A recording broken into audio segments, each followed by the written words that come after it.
Victoire 4-1, les gars. Victoire 4-1. Et en fait, là, pendant le match, j'étais en train de penser à un truc. Le Barça, il est quand même à 2 points de la première place en Liga. Donc, réellement, on peut encore jouer la Liga, apparemment. Le Barça est 2e en Ligue des Champions, donc dans les places qualificatives d'office en Ligue des Champions. Donc, on est en Ligue des Champions et on est bien en Ligue des Champions. On est en demi-finale de la Copa del Rey. Le Barça joue toutes les compétitions. Le Barça joue bien. Le Barça fait plaisir à voir. Serais-je en train de me tromper sur le Barça? En tout cas, on va débriefer le match maintenant. Donc, abonnez-vous, likez et partagez.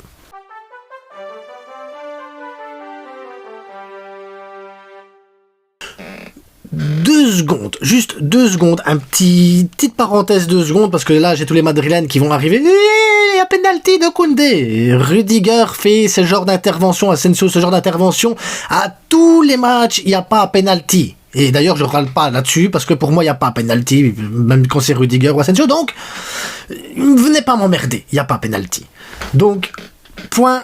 Parenthèse terminée. Donc, le match commence, les gars, avec une intensité, les gars, de fou. Et une formation qui, moi, me posait problème. Clairement, la formation me posait problème. J'en avais discuté avec quelques-uns sur Instagram ou en privé sur Twitter, où je trouvais que le mettre Araujo, ça va poser problème, mais après t'en as besoin il faut qu'il se forme. Donc avec Inigo, je me dis Inigo il va pouvoir le former, parce que lui le hors-jeu ça fonctionne pas bien. J'avais peur de Frenkie en 6, et Frenkie en 6, il sait pas défendre, donc il va jouer beaucoup plus bas, donc tu vas avoir un problème dans ta création au milieu de terrain, et tu vas avoir un Robert Lewandowski qui va descendre beaucoup plus bas, et ça va être compliqué de créer des actions.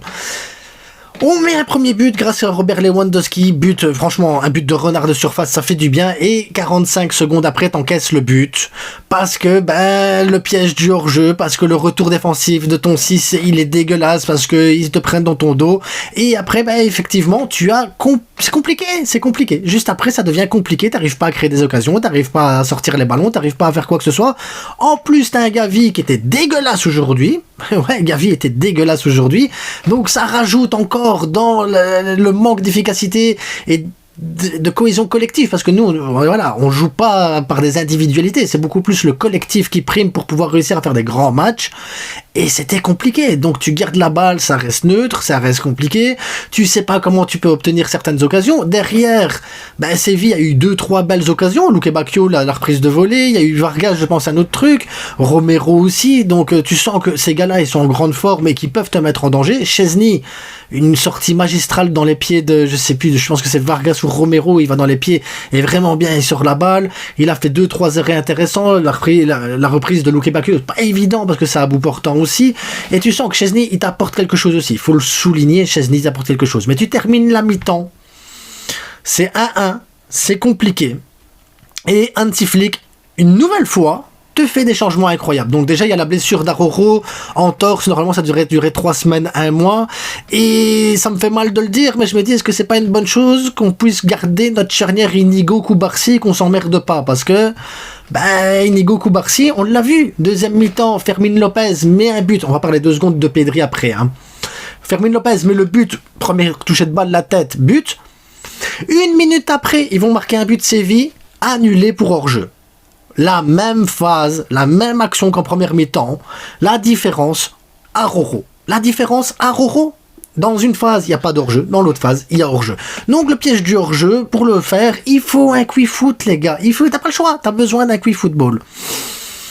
T'as pas le choix. Ensuite, avant que Fermín se fasse expulser, il y a le but derrière de Rafinha qui met une patate du droit, les gars. Je me suis levé de mon fauteuil, j'ai fait, c'est possible ça, une patate comme ça du droit. Il t'écarte la défense avec une frappe du droit comme Moïse il t'écarte la mer avec son bâton. C'est un truc de fou quand même, Rafinha. La patate qui te met là, 3-1, tu fais wow. Là, t'es lancé, t'as ton équipe, elle est bien et tout. Tu dis, il faudrait changer peut-être les Wa pour Olmo, comme ça tu crées un peu plus de jeu et tu peux jouer entre les lignes plus court.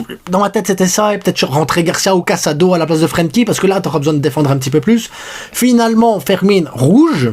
Après, il y a rouge, je suis désolé, il y a rouge à un moment donné. Le gars, même s'il touche pas le joueur avec son deuxième pied, le pied il est au niveau du genou, donc tacle pas comme ça, j'ai envie de te dire. Si tu touchais le genou du gars, le gars il a plus de genoux, il arrête sa carrière. C'est hyper dangereux comme tacle. Donc tu te retrouves à 10 contre 11. Et là, tu te poses des questions. Dès qu'on était à 10 contre 11, qu'est-ce qui se passe dès qu'on est à 10 contre 11 ? 10 contre 11, souvenez-vous de Monaco. L'autre match, là, au Casado, il finit avec une rouge aussi, je sais plus si c'était contre qui, ils reviennent, et bêtise, je pense. Et c'est compliqué. Là, 10 contre 11, Olmo, il rentre, Garcia, il rentre. Garcia, à la place de Frenkie, là t'as un vrai 6 qui peut défendre, qui peut sortir des ballons et qui peut apporter quelque chose de plus physique et de plus défensif en fait dans le placement. Garcia fait le match, Garcia met le but. Garcia, il est extraordinaire les gars, Garcia il mérite le respect, Garcia il mérite de rester au Barça. Point. Il n'y a pas d'autre mot à dire, Garcia mérite sa place au Barça. Que ce soit dans la rotation en tant que titulaire, des fois il faut se poser la question, mais ce gars-là mérite le respect des autres. Il va mettre une tête hyper importante qui te place le match au 4-1. T'es bien, t'es posé. Olmo qui rentre, Olmo, Pedri, les gars, Olmo, Pedri, les deux au milieu de terrain. T'étais pas à 11. C'est pas comme si t'étais à 10 contre 11. C'était du 11 contre 11. Ils ont maîtrisé, les gars, les deux au milieu de terrain. Ça pue le football, il t'élimine un gars, ça joue au foot, tac, ça récupère. Incroyable, les gars, incroyable. Et Pedri, je sais pas quoi dire sur Pedri. Est-ce que le gars, son pied c'est une manette de PlayStation ? Est-ce que son pied, il y a un truc télécommandé dans le ballon ? Il est trop fort. Il est trop fort. Comment il peut ne pas sortir avec plus de buts que ça ?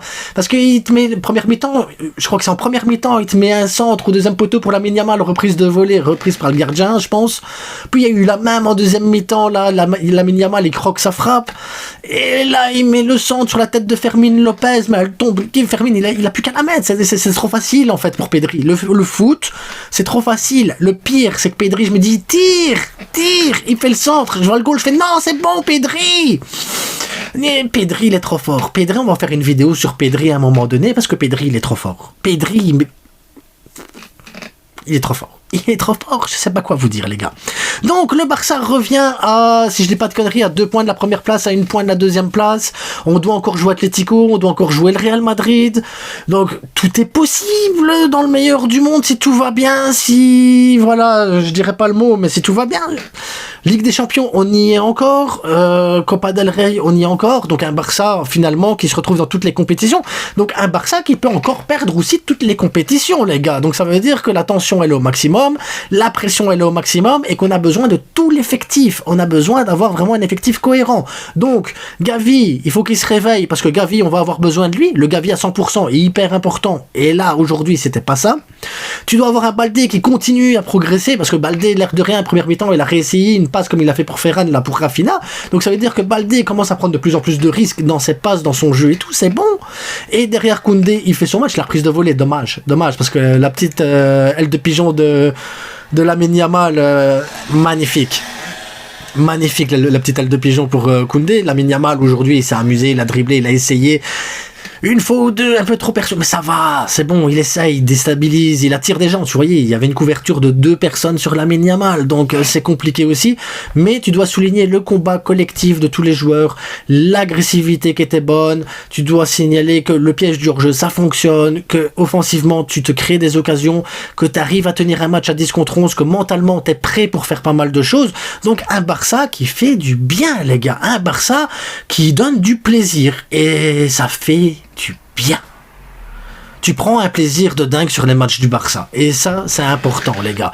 Donc, je vais mettre une boîte à questions pour une FAQ qui sortira peut-être demain, peut-être mardi. On va voir un peu comment je vais m'organiser. Demain, il y aura un peu d'actualité aussi au matin, je pense que je vais faire. Et en attendant, les gars, je vous souhaite à tous une bonne soirée. N'oubliez pas le plus important, ça reste que du foot. Donc, prenons du plaisir et profitons un maximum. Abonnez-vous, likez, partagez. Si vous voulez des maillots, vestiairestore.com. Voilà, allez sur Insta si vous avez des questions, n'hésitez pas. En attendant, bonne soirée à tous. Et je suppose que vous avez fait le tour de pas mal de youtubeurs. Donc, bon débrief à tout le monde les gars. Ciao.